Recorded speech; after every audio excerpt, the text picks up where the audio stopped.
Now let's talk about, talking about like common misconceptions. Is this something that a filmmaker can do by he or herself?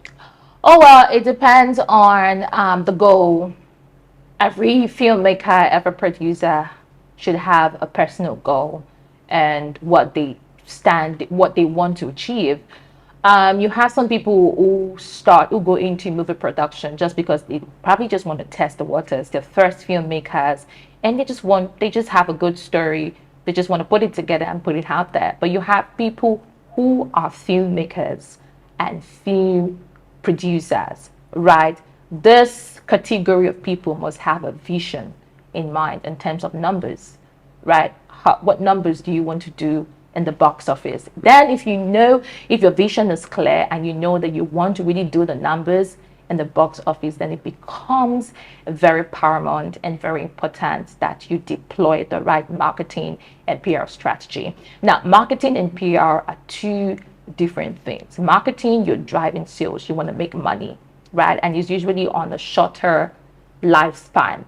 But for PR, it's a longer lifespan. Some of us haven't gotten over the euphoria of Barbie. Trust me. Some of us haven't gotten over the euphoria of A Tribe Called Judah. I can still remember the soundtrack. Yes, and recently I still see people rather on social media jump on the soundtrack, post video and use, yeah, Judah. And, that's not marketing. Only PR, can do that for you. And then aside from the euphoria that it creates, let's look into numbers. We've been able to handle certain Nollywood movies who have done incredibly well in the box office. Case in point, for example, is All Is Fair in Love, which did 100 million in the box office. We handled the premiere and backhand. That movie, as at 2-3 weeks ago, had 26 million social media reach. Wow. So it's not far-fetched. I'm sure that if I check now, it probably would have done more numbers because there are hashtag created to this campaigns, to the different content going out there. You use the hashtag, you track, and you can see your social media reach. So if the promotion, the buzz did reach 26 million people on social media as at few weeks back, then it's not far-fetched as to why it did well in the box office. So, but is this something that I can do myself? Can I plan all of this and Of course execute myself? not. You can't. You can't.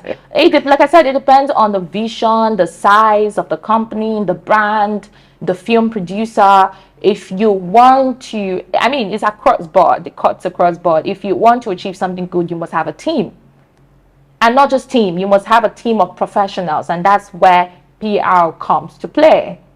Do you understand? And that's why it then becomes important for you to have a strategist from the perspective of PR who can help you publicize your movie, who understand how that space works, right? And because the very important factors that you must consider. I mean, these days we see everybody dancing on social media. That doesn't mean that your dance will translate into numbers. If you do not understand your target audience, if you do not understand the mood and the genre of the movie, you may not do well, because different movies have different mood, has different, theme and all of that. If we look at Tribe Called Judah by Tofunmi Akinseye, it was a different theme. It was family centric, right? If you look at All Is Fair in Love, All Is Fair in Love was love, and that's why when it came to the content marketing, there was two different strategy.